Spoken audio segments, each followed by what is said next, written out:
Скажите, Елена, как вам Гротемаркт города Лёвен?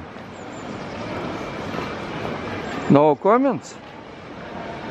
Не все туристки соглашаются отвечать на вопросы назойливых телерепортеров.